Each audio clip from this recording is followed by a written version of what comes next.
Across the country, ordinary Americans from all walks of life are taking whatever measures necessary to prepare. I'm preparing for a global earthquake. An electromagnetic pulse. Total economic collapse. Terrorist attack. Comet impacts with planet Earth. And protect themselves. Pounce on the prey. From what they perceive is the fast-approaching end of the world as we know it. You are the most stubborn son of a bitch I've ever met in my life. I swear to God. Next, we go inside the lives of two committed preppers who have devised extensive plans. Whoa! That'd be stuck in your chest cavity. Gone to great lengths. There'd be a lot of vegetarians tomorrow if we had to go get our own. And made huge personal sacrifices to ensure their very survival. Oh, whoa! We're gonna do a little suturing. Nice. The experts will assess their preps to see if they have what it takes Brace for impact. to survive. This is Doomsday Preppers.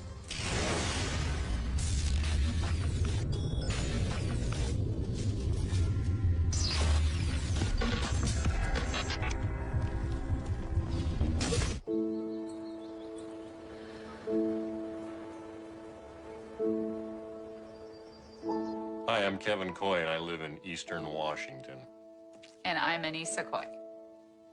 and we live together.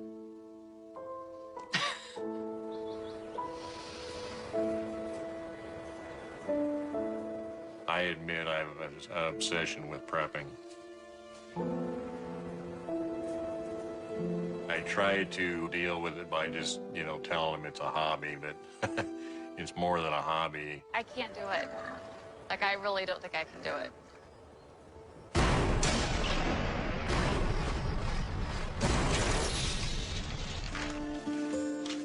We live in the Pacific Ring of Fire. These volcanoes don't care whether you're standing there or not. They're just going to do their thing.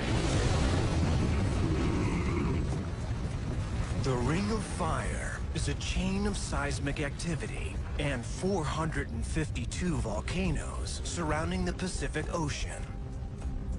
25 years ago, the Coys built their farmstead home in the shadow of one of these volcanoes, Mount St. Helens.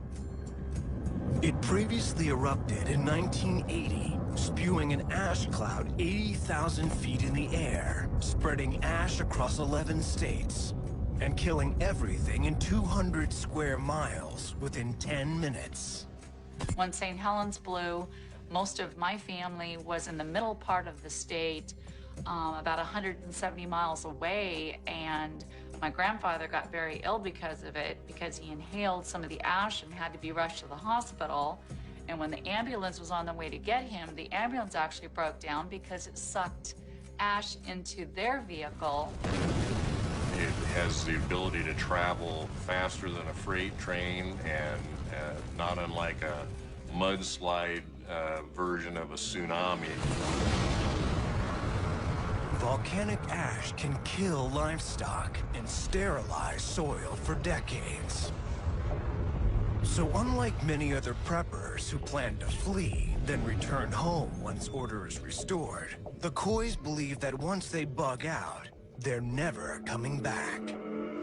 To make sure they can support each other over months or even years on the road, everyone in the family has a designated role. My wife has the skill set of being a strategic planner, and so that's what gives us the foundation. And my skill set is dealing with mayhem and chaos and knowing how to course correct and shift on the fly so that we can make our way through whatever we encounter. While Anissa plans and Kevin troubleshoots, their 26-year-old son, Travis, is in charge of food resupply. Sometimes you're going to have a set plan that you can do, and then other times you're going to have to break that plan and be a little bit more fluid and think on your feet. 27-year-old son-in-law, Steven, mans defense, and 25-year-old daughter, Tegan, monitors weather conditions. There are 5 active volcanoes in Washington state, so the ash the Kois fear could come from any direction. Grandson Caden knows daily checks of the family's weather monitor as just another part of visiting Grandma and Grandpa. Do you see this? This tells us how fast that the wind's coming at us, okay? And this right here is gonna tell us what direction that the wind's coming. So if the mountain blows and the ash is coming at us, this right here, honey, is gonna tell us what direction. So we know what direction to go when we leave so that we can be safe. Isn't that awesome? The thing that really sets us very much apart from other people that are prepping is that we have multiple escape routes. We have multiple scenarios. The Kois also have multiple bug-out vehicles. If a volcano forces them to leave their home, they plan to do it in a prepper caravan. If there's one key thing to prepping and survival, I think that's diversity. Kevin started the caravan with just an RV to carry food and serve as a moving pantry. But his new son-in-law, Steven, has brought them a new addition. A stripped-down charter vehicle, retrofitted as a combat-ready battle bus.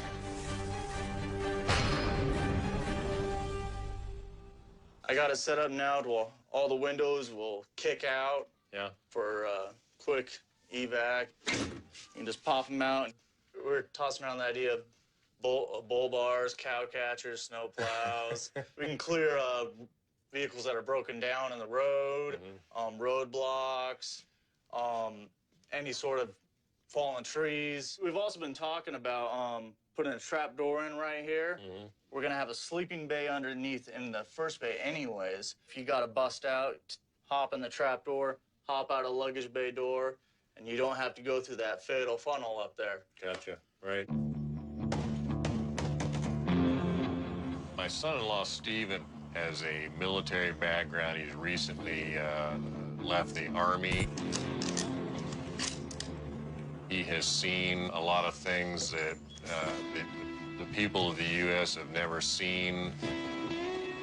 He and I think a lot alike. In fact, he joked recently after he married my daughter that when he was talking to her, he said, you do realize you just married your dad.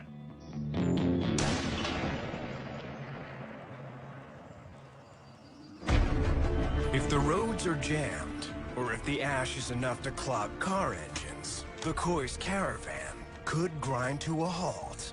So they're adding one final vehicle to the convoy that roadblocks or ash can't stop.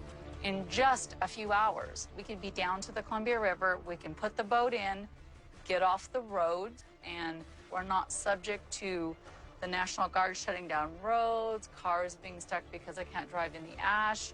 We're now on water. We don't know which one of these volcanoes is going to explode, and so we don't have a bug-out location. We bring our bug-out location with us. Even with multiple escape options and multiple vehicles, Kevin still has one concern. That if a doomsday ash cloud really is heading for them, Anissa won't be ready to leave everything behind. You know, just because of the amount of devastation that could come our way, I think that the likelihood of being able to return home is not good. We've lived 25 years in one place. We raised all 4 of our children in the same house. It's not going to be easy to be have to be constantly mobile and jumping around. It's difficult to think about leaving and not coming back. Kevin keeps telling me that I need to be prepared to not be able to come back. So, that's hard. You know, that's why I try not to go there. I try not to think about that part too much because I still really haven't, you know, figured out how to be okay with that.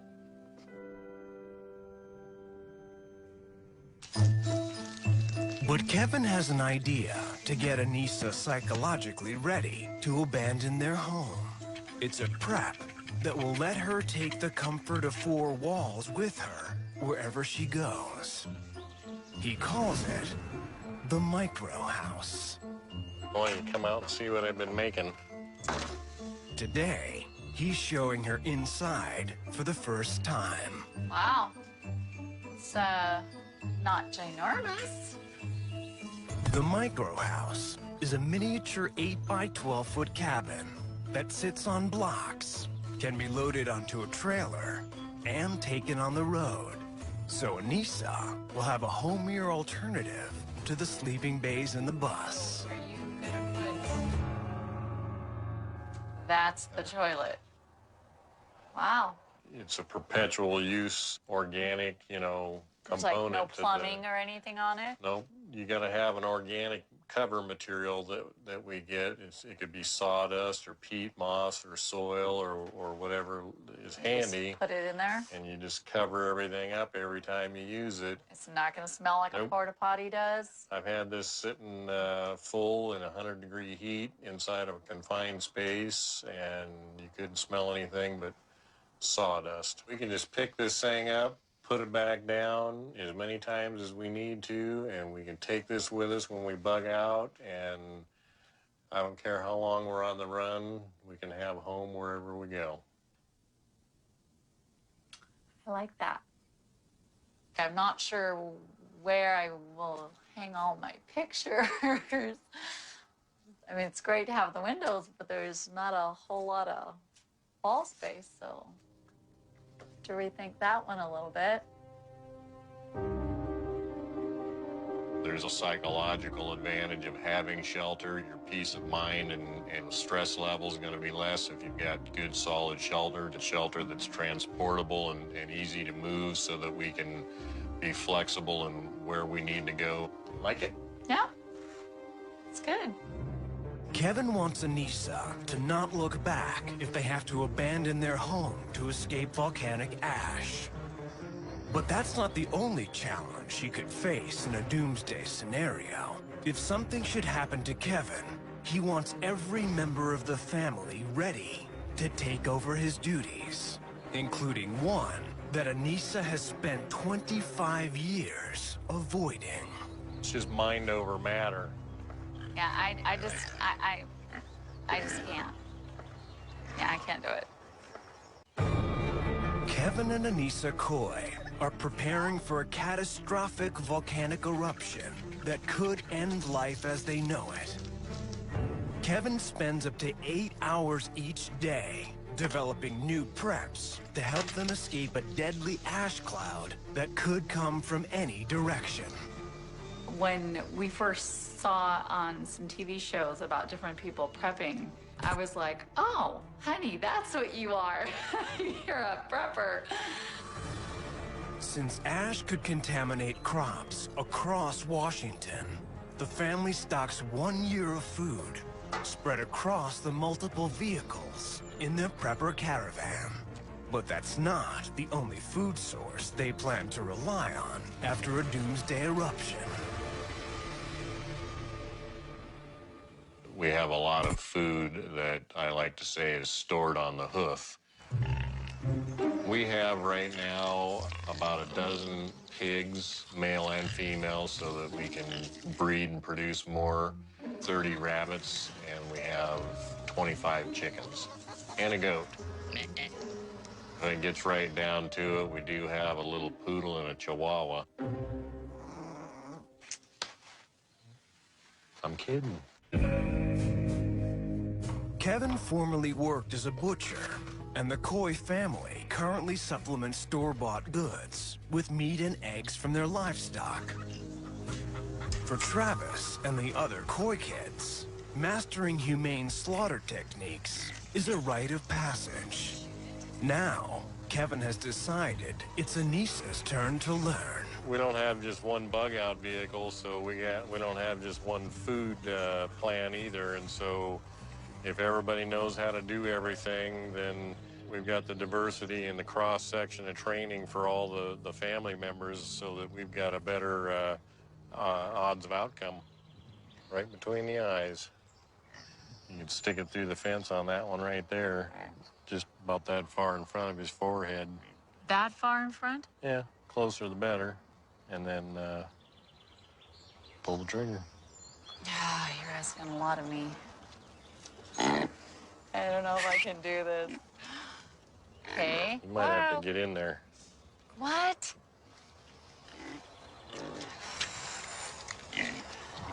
Here, buddy. Yeah, he's not letting me walk up to him.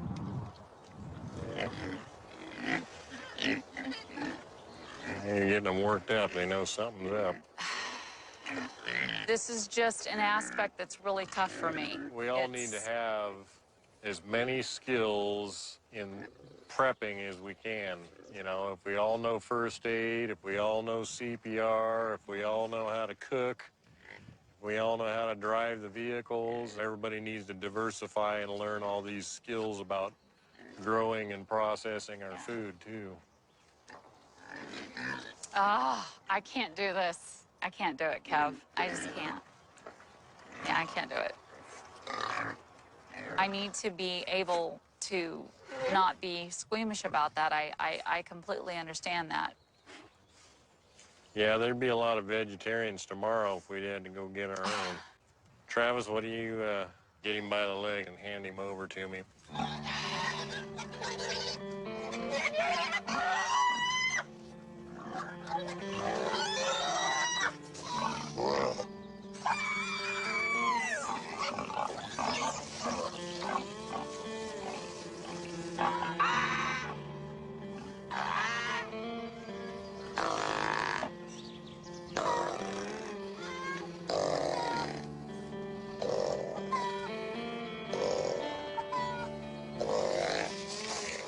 She'll eat it when it's on the plate, but she doesn't like being involved in this part of the process. But, you know, we're closer to our food when we're doing it ourselves. We're not just pulling it off a piece of styrofoam and plastic. That's definitely not something to take lightly or easy to see, let alone do. But, you know, it's something to think about, and if I had to shoot something to feed my children, that would happen. I have no doubt in my mind.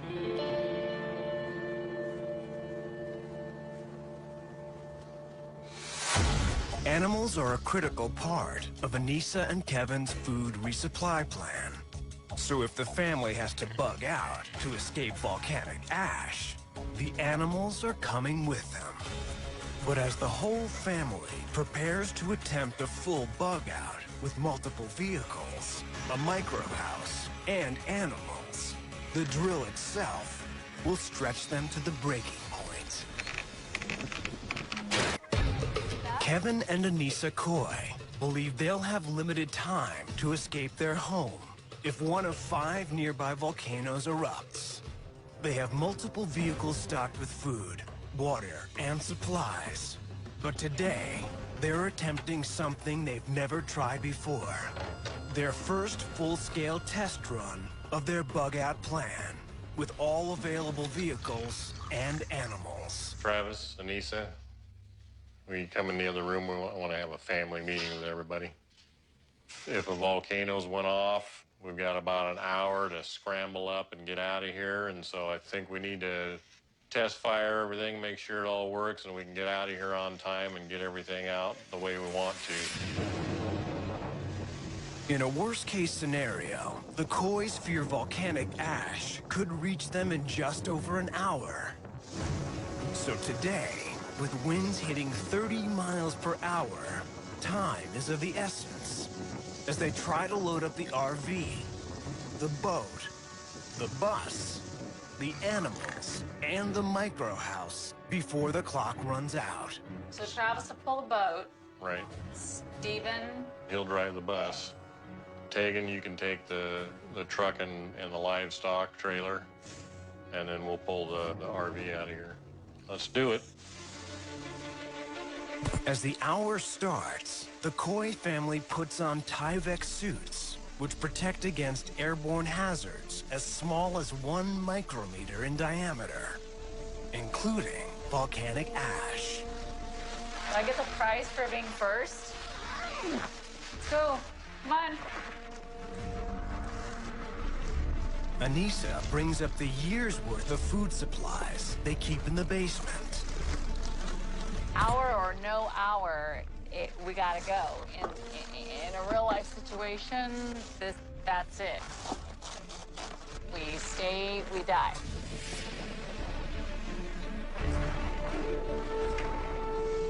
Kevin, Travis, and Steven load the microhouse on the flatbed.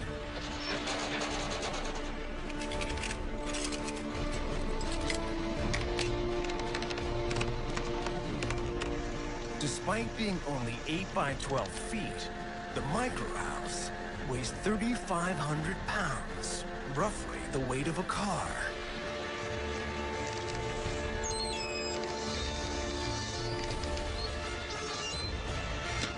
As Kevin and Travis struggle to load it on the flatbed, it's Anissa and Tegan's responsibility to evacuate all the farm animals into an animal trailer and hitch it onto one of the pickups. Okay, straight back, straight back. Okay, well, you know what? It's not gonna work. We're gonna drag the back end. I can't get this high enough to get up there to it. This isn't gonna work. It's not gonna hook on. Okay, well, Steven's in the bus, and Okay. maybe if we like laid tarps down and they're Had in them in a cage? cages, then it wouldn't be so crazy. Okay, And- it's not perfect. It's not the plan that was in my head, but let's make it work. All right, there you go. Adapt. All right, let's go get the cages. Okay, great. Aren't you happy that you grew up in the country? Oh yeah. Okay. All right, one more.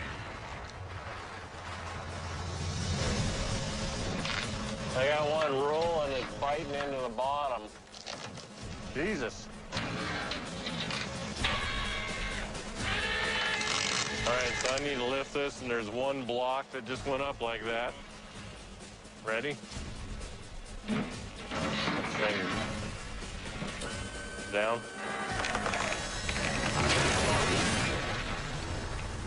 You get hit? You all right?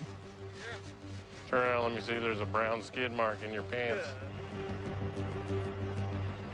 One of the straps snapped and went flying. Unfortunately, nobody got hit. And, well, Steven got spanked by the back end of it. We're running out of time. We're probably around 45 minutes into this scenario, and things aren't working out real good here right now. 15 minutes from now, we're looking at having an ash cloud coming in over the top of us. I don't know if we're gonna pull this off, guys. I don't want anybody getting hurt. While Kevin struggles with the microhouse, Anissa and Tegan aren't faring any better. Step. Watch your step. Having abandoned the animal trailer, they're now racing to load the livestock into the battle bus's luggage compartment. Okay. Awesome job, girl. Okay, we got 3. Yeah, well, it really could be like this, Tegan. In fact, we could have to potentially have our respirators on with ash. Oh, let's get. Good job. All right, you go get the boys in the truck, and let me go get Dad and Steven and Travis to help with the pigs. We've got no time left. We're down to minutes, and so I need some help. I couldn't get all the animals loaded. We need to go get those loaded, and we're just gonna have to abandon the house, leave it like it is, and we just need to move on. So I need your help All with right, them, well, and we need to let's go. make it happen. Let's All right. go. Okay, this is what I've got. What are they doing in there? Well, okay, we tried to get the hitch onto the ball of the truck. The back end of the tailgate was dragging on the trailer, so we couldn't pull it. It's just gonna smell like animal all day long. It was a sleeping bay. Now it's a rolling livestock, cargo container. can't really ram stuff and kill animals underneath with the shock of the, running stuff over. I'm not getting to take my tiny house, and I don't get my home with me either, so, like, things happen. It takes the Coys 2 hours to reach the end of their driveway, twice as long as they fear they'd have before an ash cloud reaches them. Due to time, they're forced to leave key preps behind, the microhouse and their livestock.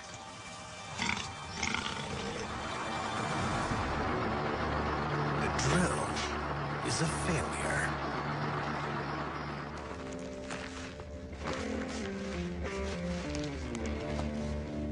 I'd say we had some hiccups today.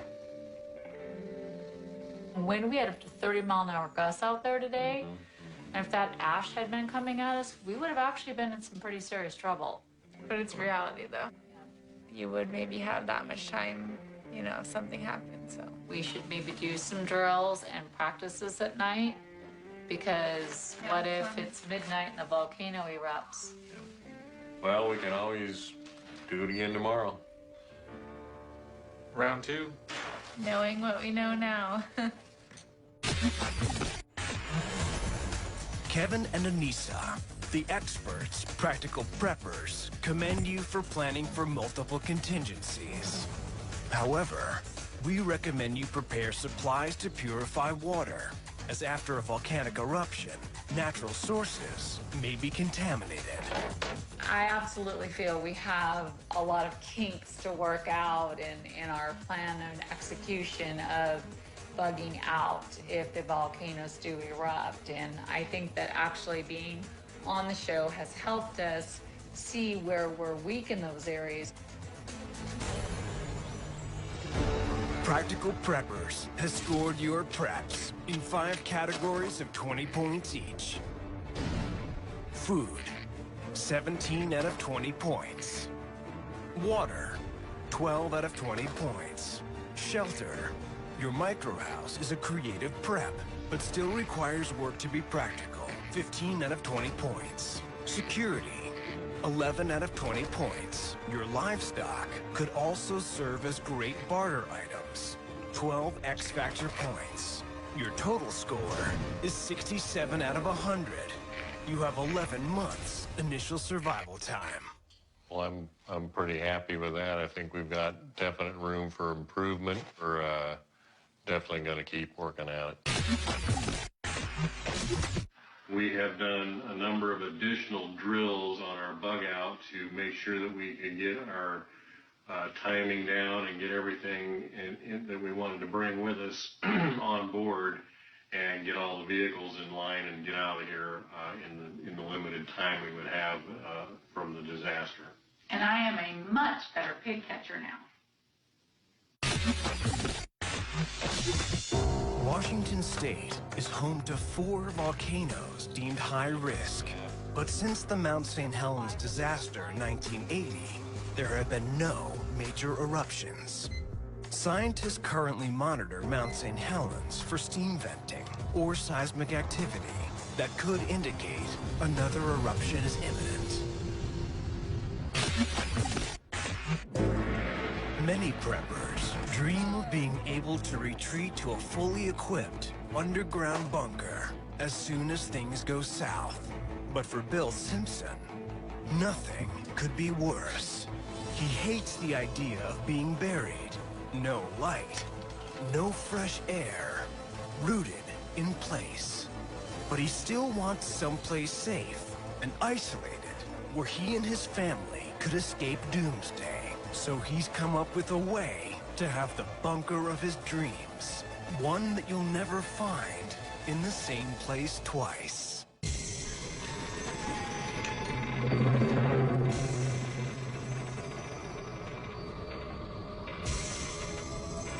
There were a lot of people that said he wouldn't be able to get it done.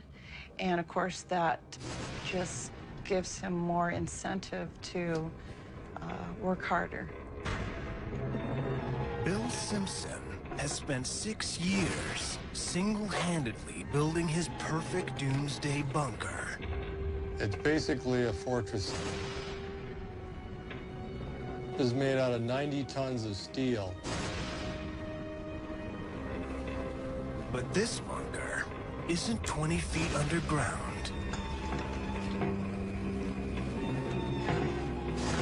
Today it's in Portland, Oregon, but most of the time, it isn't even in the United States. Bill's $500,000 safe haven is his sailboat, the Iron Maiden.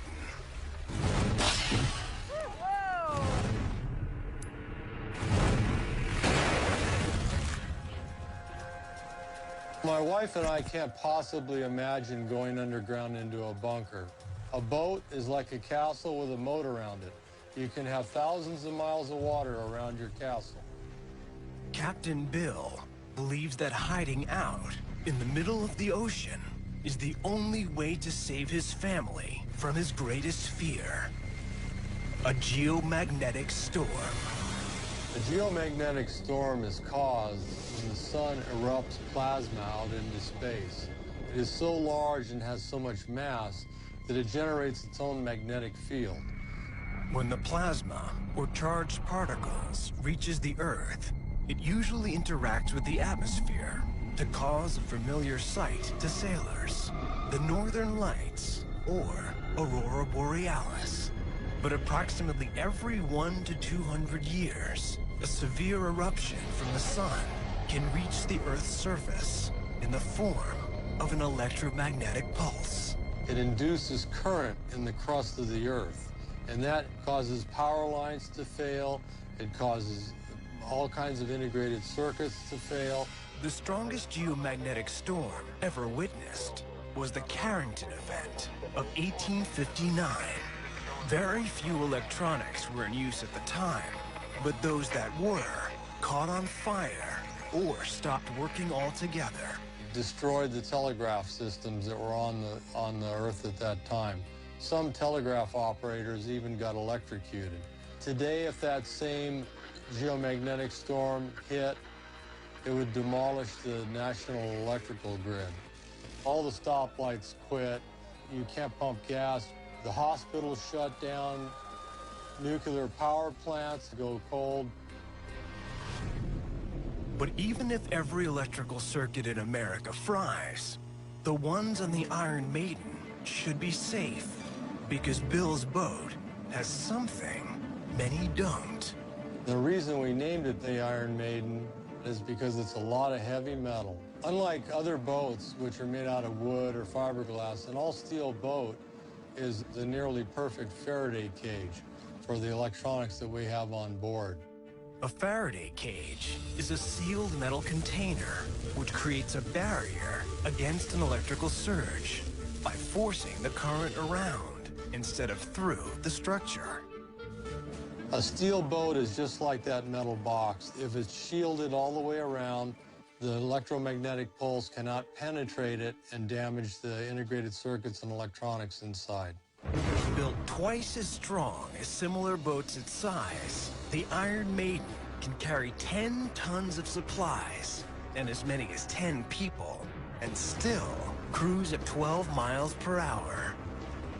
And unlike any pleasure craft, Bill took an extra step to make sure it could take a punch. Iron Maiden is bulletproof, and literally. It has bulletproof glazing on all the windows and hatches.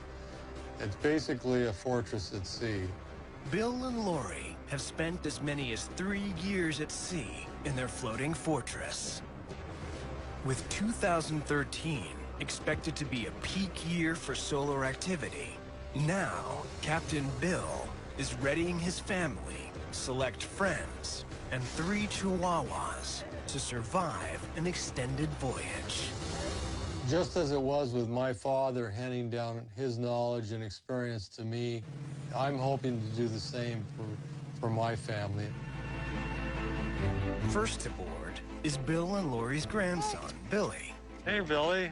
Good to see you. My grandpa's like Albert Einstein, where everyone thinks he's crazy, but secretly he's a genius.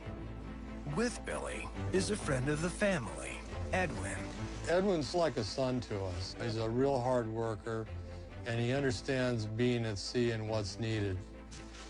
Good to see you. Absolutely. Last aboard are distant relatives, Clayton and Katie. Hey, Clay. Hey there, how you doing? Good, how are you? I'm related to Bill by marriage, and we had heard crazy stories about Bill. And I could see how they're true, but he started talking to us about this end of the world scenario, and we are intrigued. For the next 2 days, Bill will attempt to turn this ragtag group into a skilled post-apocalyptic crew for the Iron Maiden. So we're gonna get our rain gear on here. If a geomagnetic storm hit, Bill's first priority would be getting away from the general population. People run out of food, they run out of water, people start competing for resources, and that's when things get dangerous. We hope to be gone by then, take our boat, head out to sea, and avoid the conflict. To reach the safety of open water, they'll have to sail 70 miles along the Columbia River.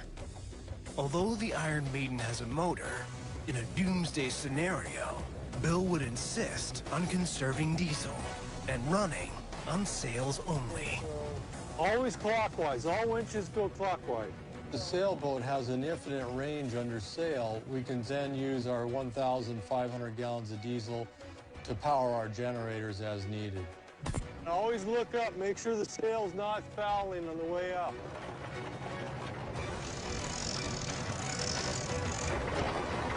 One person tail, one person crank. Bill's very confident, extremely knowledgeable, stubborn. Bill's definitely stubborn. Just get him on. Quit complaining. Come on. Okay, that's good. You don't want to tension it too hard. Stop right there. Nice job. Oh, yeah! Nice job. Woo! Good job. We're gonna live. Once at sea, Bill has no intention of heading back to the mainland for more food or water. So unlike most ships, the Iron Maiden is packed with approximately 2,000 pounds of beans, rice, and flour, and one crucial device that can make up to 300 gallons of salt water a day safe to drink. We have what you might call an endless water supply because we have a desalination plant, and it applies that seawater at high pressure across a semi-permeable membrane. And the fresh water penetrates the membrane, the salt water passes out of the boat. So you can make fresh water out of salt water with this. Fresh water out of salt water, exactly. Nice. But there's one vital foodstuff that Bill can't store at sea indefinitely. We have to have a way to have produce. We need our substitutes. In the 18th century, thousands of sailors were killed by a lack of vitamin C, or scurvy. The disease caused fever, convulsions, and black skin. Ironically, they could have been saved by one of the most abundant foodstuffs in the ocean. Seaweed has been eaten by people for thousands of years. It's high in all kinds of minerals and vitamins, and it's very nutritious. Some seaweeds, like the kind used in sushi, provide twice as much vitamin C as an orange and could help Bill's crew stay healthy at sea indefinitely. That is, if they'll eat it. Seaweed looks like just slime that's been floating in the water. Oh, I think it's done. Let's check it. Hey, Momo, look. You want to try a piece? I don't know. It's really good. Not bad, actually. Hey, you like it? It's pretty tasty, isn't it? It almost tastes like popcorn sometimes. Kind of.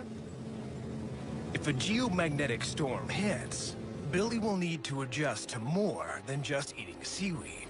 He's about to learn that when he's at sea with his grandfather, anything can happen.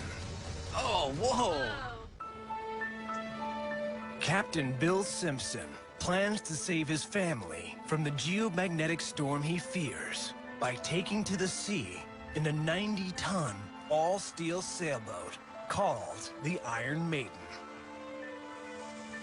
This weekend, he's breaking in a new crew by sailing a 70-mile bug-out route from his home base in Portland, Oregon, to the Pacific Ocean. The ultimate prep is a boat. This is like a floating city. It allows you to be self-contained and self-sufficient at sea, anywhere you go. For Bill, the key to being self-sufficient at sea is ensuring that each crew member can do every job on the boat, including defending the vessel. Even though we use our ship to avoid conflict, you never know if somebody might pose a threat to the boat, and we have to be able to defend the boat. The boat is our home. It is our fortress at sea. Where many preppers stockpile an arsenal of guns, Captain Bill has fashioned a unique array of weapons from typical nautical items that he feels can serve more than one purpose. We have dual utility things on the boat that can also become lethal weapons, and this diver spear gun is one of them. It's extremely deadly. A diver's spear gun is usually used for fishing underwater, but Bill believes its short-range power also makes it perfect for fighting unwelcome boarders on deck. Nice shot. A diver's spear gun without the lanyard on the spear could impale a horse at 20 feet. Just sight down the top through the center and go for it. Oh, that's right a in the neck. chest shot. That'd be stuck in your chest cavity. These wings would open up. It isn't coming out. It's not like you're going to pull this out either. Once Not it's, at all. so Gotta go all the way through. you're harpooned. When traveling at sea, the United States Coast Guard requires that each boat carry a flare pistol for emergency signaling. Bill believes it, too, can be used to defend the Iron Maiden against attack. And you just fire it like that. Flare pistols shoot a magnesium compound that comes out in a small ball. It's burning at over 1,000 degrees Fahrenheit. And if it hits you on your clothes or your skin, it's going to melt right in. So what we have here are two basic things on most boats: a little bit of gasoline, a little glass jar, and a flare pistol. And the combination of these two can make a lethal weapon. 3, 2, 1. Whoa! Whoa, there we go. You toss it into their boat, and they're busy fighting a fire while you sail away. Fire control. Yeah, hit it. If Bill's crew do face attack on the open sea, miles from civilization, they'll need to know how to deal with potential injuries. When you're at sea, having a medical prep that's extensive is really important. In fact, it's a matter of life and death. If you don't have the training and experience, it can turn into a situation where there's panic, and usually you have a bad result. While most day cruisers carry a small first aid kit, the Iron Maiden boasts a medical kit that can deal with anything from a compound fracture to an amputation. Oh, whoa! Whoa, what's going on? We're gonna do a little suturing practice here. Nice. So You're okay, aren't you, Billy? Oh, nothing. Don't worry. It's just a chicken. The chicken skin is real close to human skin. The way it resists the needle, the way it'll pull together. I've never done this before. Well, it's always a first time for everything, right? That's right. We're gonna put some xylocaine in here into the wound. So there's our injury right there. I'm not going real deep. You can see I'm just going right under the skin and not into the muscle too far. And here it comes out. So we bring the needle out like this. And we want to pull it up all the way to to the end of my silk. So now what we're going to do, you're going to go clockwise around here. I'm doing 2 wraps around the tip of my forceps. And then I open my forceps, and I'm going to grab the tip of this end here. I'm going to pull it through. That's the first lay on the knot. But if I had a head laceration or something on my own arm, I need both hands to suture. Right. I'd need you to do it. So that's why this is important that you do this. Wow, this felt like you're actually operating on Billy's enormous bicep. Right on. My arm looks delicious today. Yeah, we're going to throw this patient on the Barbie. This is really cool. With 15 miles to go until they reach the open seas, the crew settles in for the night. But just before dawn, the radar alarm goes off. What was that beeping? That was the anchor alarm. You can see anybody coming, so it gives us an advance warning. Oh, we got 2 targets. Got them on the radar. There's the Tango right there. You guys see them? Another boat is traveling directly toward the Iron Maiden. Bill has planned the ultimate prepper drill to test whether or not his trainees are willing to follow all their captain's orders. Okay, I'm turning. Here we go. No matter how crazy they may seem. Brace for impact. Captain Bill Simpson is training select family and friends for a life on board his sailboat after a potential geomagnetic storm. Their objective for the weekend is to bug out 70 miles along the Columbia River to the sea. 1 person tail, 1 person crank. Nice. But just before dawn, and only 15 miles away from their destination, the boat's radar alarm goes off. Oh, we got 2 targets. Got them on the radar. There's the Tango right there. You guys see them? Another boat is blocking their path to the open ocean. We have 2 radar systems that allow us to detect objects up to 50 miles away and close in as small as a bird.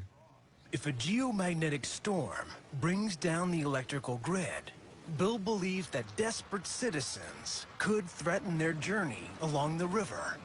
So he's arranged a test to give them a taste of what they could be in for. A mock pirate attack on the Iron Maiden. So this looks like a real problem here. These guys, they're not going to let us into our entrance on the channel. We're going to have to deal with this. Let's get in position in the pilot house. Sounds like they got weapons. Bill follows the emergency protocol of a naval warship, ordering his crew to cease normal duties and take their battle stations. Edwin pulls up the anchor. Clayton and Katie bring down the sails. And Bill heads to the pilot room to turn on the engines, giving them better maneuverability. And there's the Tango on the radar right there. This is a serious situation. What are we gonna do? I don't know what's going on here. They're shooting at us. The pirate boat is blocking the deepest part of the channel. If Bill tries to sail around it, he risks running aground in shallower water. So instead, he heads straight for the pirates. The Iron Maiden is about to be tested as she's never been tested before. Okay, I'm turning. Here we go. Are we bumping up to ramming speed? Yeah, we're going to go up to ramming speed. So here we go. We're going to brace for impact. Everybody brace for impact. Bracing for impact. Brace for impact.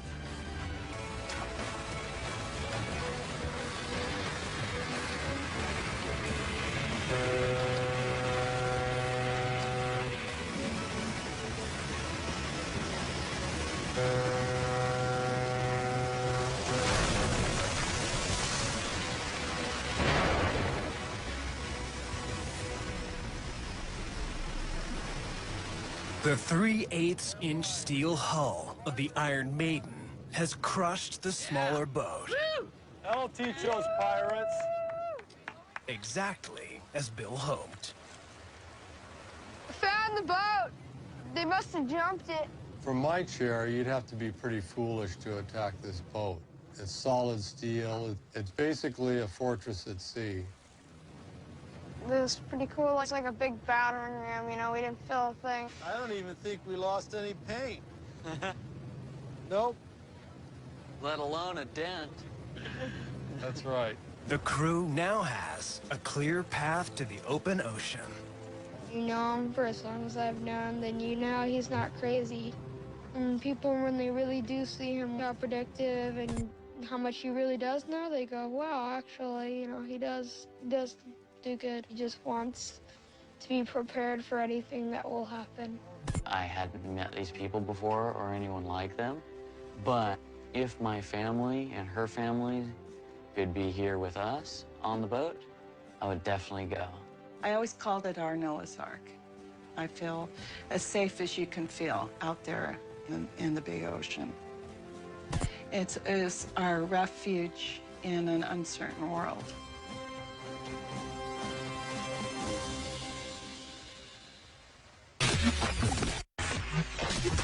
Bill, the expert practical preppers, have assessed your preps.